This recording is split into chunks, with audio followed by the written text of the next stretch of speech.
राधे राधे। आप सभी को कैसे हो? आप अच्छे होंगे, उम्मीद है अच्छे हों और स्वस्थ हो।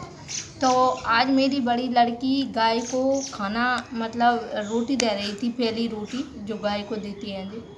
तो मैंने कहा बेटा इसको गाय को ने हाथ मत टेकने देना, ये ब्लैक कलर का मुँह है, उसमें शराब लगी है। तो उसने कही मम्मी ऐसा क्यों, किसकी शराब है? मैंने कही सीता माता है। तो उसने बहुत पीछे पड़ रही है आज कि मम्मी मुझको सुनाओ, मम्मी मुझको सुनाओ। तो वो भी सुन रही है और आपको भी बता दूं। तो वह ऐसा वन में जब सीता माता, लक्ष्मण जी और भगवान राम जी गए थे, तब क्या हुआ था, वो गए थे वन में, वनवास काट रहे थे, तब उन दशरथ जी महाराज की मृत्यु हो गई थी। तो मृत्यु होने के कारण पितृ दोष जो लगा था, उसके कारण उन्हें पिंडदान करना पड़ा। तो पिंडदान करना पड़ा तो करने के लिए जाना पड़ा। तो उन्होंने पिंडदान करने के लिए सामग्री जुटाई। कुछ सामग्री छिट जाने के कारण पंडित जी ने उन्हें भेजा कि आप सामान लाओ। तो लक्ष्मण तो सामग्री लेने के लिए लक्ष्मण जी गए ना, तो उन्हें देर होने के कारण भगवान राम जी भी गए। भगवान राम जी गए तो बहुत देर हो गई। सीता माता ने बहुत वो इंतज़ार किया। इंतज़ार करते करते उन्होंने कहा समय इतना नहीं है कि सूरज डूबने को है और पिंडदान फिर होगा नहीं, इसलिए मैं ही पिंडदान कर देती हूँ जो कुछ सामग्री है उससे। तो वो पिंडदान कर रही थी। तो वहाँ पे थी, कौवा था और गाय थी, पंडित था, तुलसी थी और गया जी नदी थी। जब पिंडदान उन्होंने किया तो उनका पिंडदान जब पूरा संपन्न हो गई पूजा, तो पिंडदान करते समय उन्हें आवाज़ आई कि आपकी पूजा पूरी संपन्न हो गई है। अब तो जब थोड़ी देर बाद राम भगवान आए और राम भगवान कहने लगे पिंडदान किसने किया? सॉरी, माफ़ी मांगती हूँ, लड़की हिल गई, छोटी बच्ची है। तो पिंडदान किसने किया? तो सीता मैया ने कहा मैंने पिंडदान कर दिया। अगर जाकी बात नहीं सुनेगी। मैंने पिंडदान सीता माँ ने कहा मैंने पिंडदान कर दिया। तो पिंडदान करते हुए भगवान राम जी को गुस्सा आ गई कि ऐसा हो ही नहीं सकता कि पुत्रों से पिंडदान होता है, और जो तो बहुवधू है, तो ये कैसे इसके हाथ से पिंडदान होगा। तो ऐसे उन्होंने कहा कि ये पांचों वस्तु जहाँ थी, ये पांचों चीज़ें उनसे पूछ लो। तो गाय से पूछा, गाय ने मना कर दिया कि नहीं, इन्होंने पिंडदान नहीं किया। कौवे ने कहा नहीं, हमने तो देखा ही नहीं।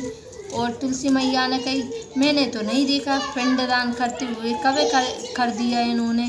तो गया नदी ने बोला नहीं, मेरे यहाँ नदी पे तो किसी ने पिंडदान नहीं किया अभी। पंडित जी ने भी मना कर दिया। तो धीरे धीरे वहाँ पर क्या था, बट वृक्ष का पेड़ था और जो दूब होती है, दूब वो भगवान पे चढ़ती है, वो दूब थी। तो उन्होंने कहा, दूबा ने कहा मैंने पिंडदान देखा है। और इसके बाद में बट वृक्ष ने कहा मैंने भी पिंडदान करते हुए देखा है, सीता माता ने पिंडदान किया था जो। तो सीता मैया ने गाय को श्राप दी कि गाय तू कलयुग में ऐसी ही भटकती रहेगी और तेरी आदि शरीर की पूजा होगी। और जिसके बाद में रही बात पंडित को, तो पंडित को दे दी कि पंडित तुझको कोई भी कितना ही दे देगा, तुझे सुकून नहीं मिलेगा कि मुझे इतना दिया। तो ये तो हो गई पंडित की श्राप। दूजी गया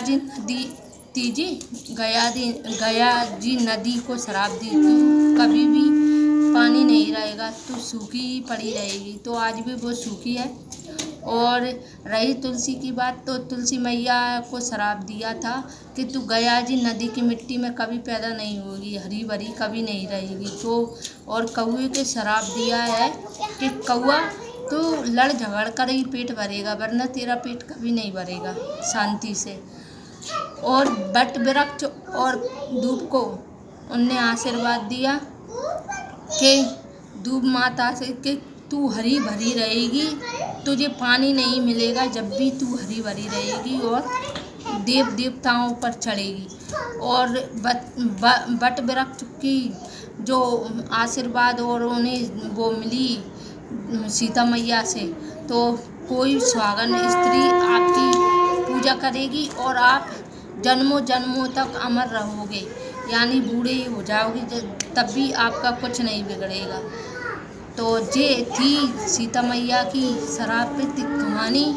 तो आप सब्सक्राइब करें, कमेंट करें, शेयर करें। आपको ये पहले से पता है तो भी कमेंट करना, अगर आपको ये बाद में पता पड़ा हो तो भी कमेंट करना और मेरी वीडियो को पूरा देखना। और आपको ये वीडियो कैसी लगी ये भी बताना। मेरी बच्चियों को भी पता पड़ गया है।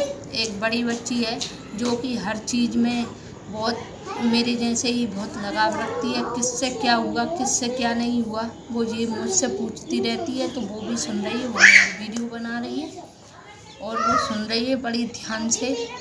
तो आपसे विनती करते हैं कमेंट करना, शेयर करना, वीडियो कैसी लगे ये कमेंट में ज़रूर लिखना।